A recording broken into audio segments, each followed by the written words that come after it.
Citizens of Football Land, welcome back to the Badlands feed.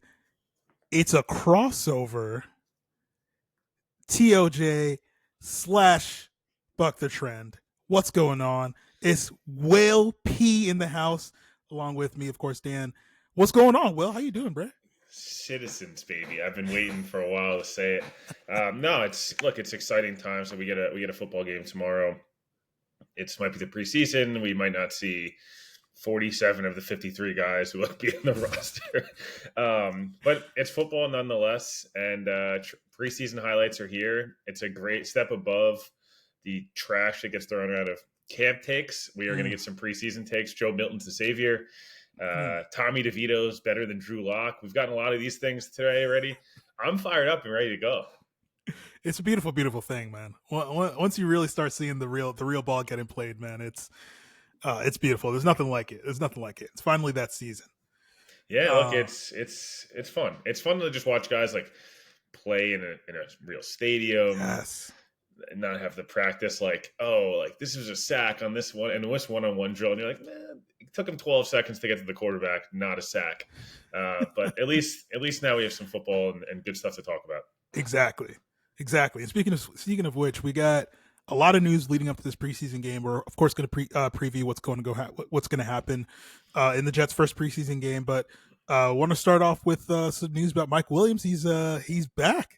Yeah. Well, he's a little sooner than some expected, but yeah, what do you think about that? Yeah, so I think a couple of things here. I think we talked about when he signed, and then he'd kind of be on that Brees Hall recovery plan, similar time of year. Brees was a little later. I think Brees may have torn his ACL. I think it was either week 6 or week 7, if I'm not mistaken. I think, or whatever it was. Maybe it was week 4. I don't really remember. I think it was week 6 or 7. And then, Mike Williams, I believe, was week 4 last year, or week 3. And he was cleared a week earlier than Brees was for individuals and things like that. Brees was cleared on the 15th. Mike Williams practiced yesterday for the first time on the 8th.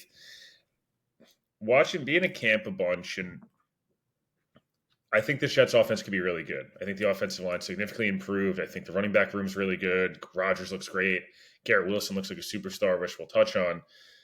But the one question I feel like you had is like receiver outside of Garrett Wilson when Mike Williams hasn't been practicing, doesn't look the best. Corley's obviously a guy who's a project. He's going to come along quite slowly. Do I think he'll play early on? Yeah, but I don't think you're expecting like prime Julian Edelman in the slot. Like I would just temper the expectations a little bit. Lazard, very much the second guy receiver in targets. Malik Taylor, a lot of ones reps. Xavier Gibson, Brownlee, a bunch of guys you've never heard of taking reps. So receiver is a little tough. And then when you add Mike Williams in, all of a sudden you're like, wow, Mike Williams is this team's like 5th option. That's pretty impressive when it's all fully together. And I don't know, I got a little concerned, maybe not this Monday, but the previous Monday when I was out of practice. I'm like, damn, Mike Williams is like not even really doing anything crazy on the side, like on the rehab side of things.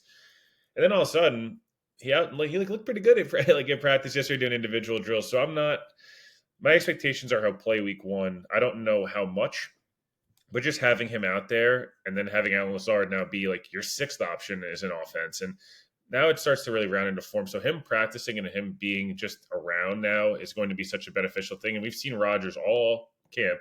And obviously everyone that's watched Rodgers over the years knows like, dude loves to throw back shoulders, loves to throw deep balls, down the sideline. He throws outside the numbers a lot more than people probably realize. And, Mike Williams is better than pretty much anybody other than maybe T. Higgins at jump balls, hit those 50-50 catches. So it was a big addition. We all loved it at the time. And him now being able to practice with a full month plus to get himself at least active and like on the field somewhere week 1 is pretty important for the Jets. Absolutely. And man, again, we're going to talk a little bit more about Garrett in a second.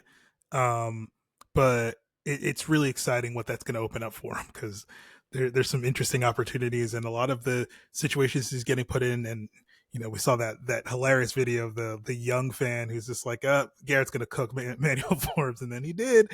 Like all those matchups he's going to be favored in the majority of them. And if you can get somebody that can consistently be on the outside to let him move around, you get a lot of favorable matchups. That's how they get CeeDee all those touchdowns and receptions. So I want to talk real quick about Quincy. So Quincy's been in the news a little bit recently. I'm you were to talk a little bit about some of the stuff we've heard pretty recently, actually. Yeah, as of this morning, Peter Schrager, friend of the show, awesome dude, awesome analyst, journalist, whatever. I don't even know what you're supposed to call people these days, but I guess hinted at the Jets potentially using Quincy Williams as the kicker on kickoff, and I'm a little shocked, a lot of it shocked that he said that on TV. Frankly, I'm very shocked it was a thing. We've seen the Chiefs do this with Justin Reed when Harrison Butker got hurt last year. I believe in the Arizona game, maybe it was 2 years ago.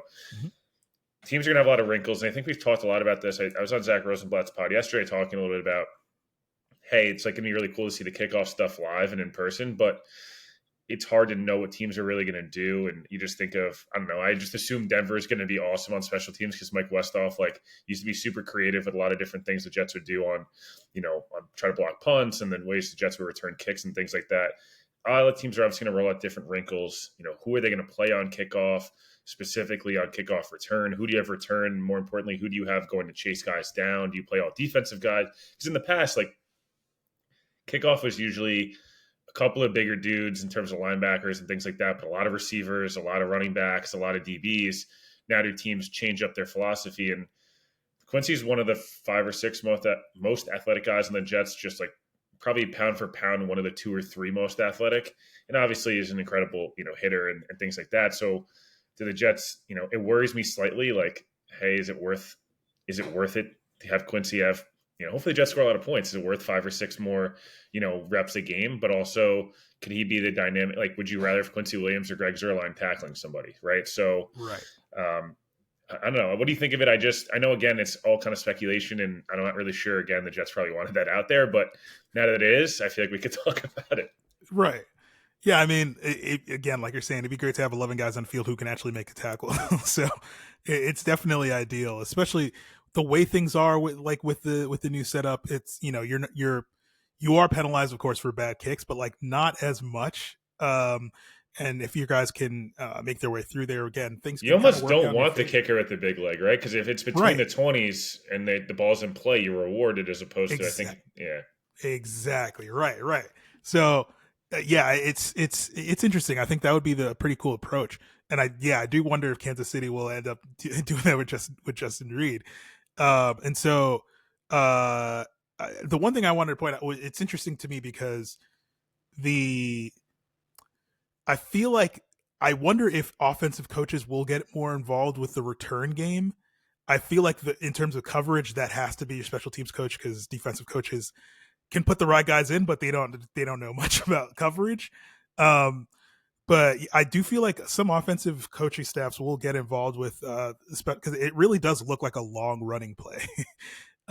So yeah, it could be pretty interesting to see what guy's gonna get a head coaching job is the king of gap scheme kickoff returns or something like that.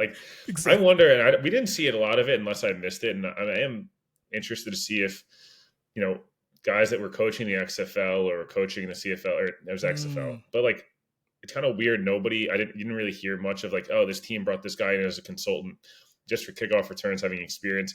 Again, maybe they did that, and a lot of times we don't really hear about it too much until I remember Fangio last year was working with the Eagles the whole year, or the year before, and no one knew about it and stuff. Yeah.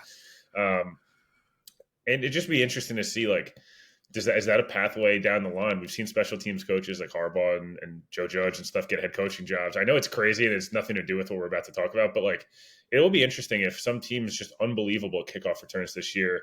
Yeah. Someone this guy's an awesome prospect, and the special teams coach become a little bit more, is this the glow up that everyone needed on special? I know it's just being interesting. It would make for an interesting conversation in the offseason, when we look back and say, this was a difference maker for some teams. And for the Jets to be really good, you'd love to see them steal. They stole a game or two last year, and they lost a game or two last year based on special teams. Yeah. I just wonder how this is all going to play out because it is a huge, huge difference from what we've witnessed with kickoffs because they've kind of become virtually irrelevant. At this point, they are not irrelevant anymore. They are going to determine games one way or another. Exactly. Yeah. And like we mentioned, we wanted to talk about the joint practices. We'll touch on that real quick before we start to talk about the preseason game.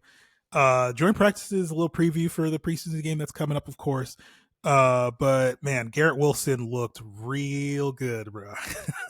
He looked real good. What did you see out there, and what are your expectations, man? Because this is, I know everyone is expecting a step forward, but like the early look, the early returns, especially just the way his body's even looking, it just looks like he's about to explode this season. Yeah, he got into single digits as a receiver, like his jersey number, and all of a sudden he looks back to, he looks extremely explosive. Now I think a couple of things you take out. Joint practices in general, when you dominate, you don't want to make too much of it, and you don't want to make too much of it when you get dominated. But I remember the early solid years, it was just great. I mean, look, he's in year 4, so their first couple of years with Zach and other stuff. Like I remember they played the Eagles and I think the Bucks and a couple other teams in joint practices, and they were like, yeah, it was really ugly. Like Right. and the Packers one's obviously infamous because of Carl Lawson, but under the radar was like we all kind of thought they could be frisky, but they like got absolutely their doors blown off by the Packers, and it was like from all accounts, pretty embarrassing.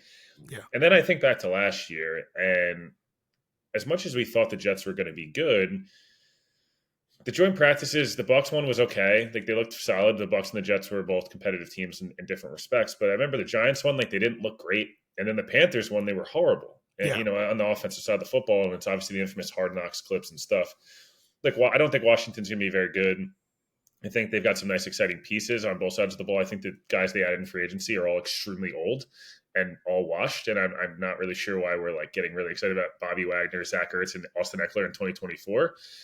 All that said, Dan Quinn's, I think by all accounts, really, Adam Peters and Dan Quinn are going to build something there, and it's fun to see Jade Daniels and Terry McLaurin and stuff like that. The D line of the Commanders is still obviously very good, although it's not what it was a couple of years ago. I just felt like the Jets need to go out there, weather aside. No Aaron Rodgers, obviously. And again, I have no issue with the Jets doing that. I actually think it's one of those times where them being overcautious never happens with the Jets, and I'm Right. totally cool with it. And even Salas mentioned AVT. He might not have practiced AVT if he didn't feel good enough. So weird that Tyron Smith ended up practicing. But hey, him and Morgan Moses each got a series, and apparently, again, all accounts looked great. Yeah. I just think like they dominated them, right? Like it was pretty clear like one team is competing for Super Bowl, the other team is in a rebuild, and that's the way it should look. So again, I don't want to make too much of it, but I do feel really good knowing Garrett looked awesome, the offensive line looked good, with the ones looked really good, the defense looked awesome. There's a play Sauce made, and now, I don't know that any other corner in the league makes that play. The Jets feed out a clip, and it's not because Sauce is so much far and away better than everybody. I mean, in some ways he is, but it's because he's 6'3" and an insane athlete on top of being really smart and good positioning. So again, to your point, like joint practices are tough to evaluate, but if you're supposed to be a much better team, regardless of conditions, and you go out there and show it, that gives me hope as opposed to last year where like we got like, just the joint practice. And it was like, damn, like the Giants and Panthers both sucked. And like the Jets didn't look that good against them. And this year they did. So, so far so good, I would say. For sure. It almost felt like those like last year, those joint practices was a lot like, oh, this is where we're supposed to be. Like it was a wake up call instead of it just being like,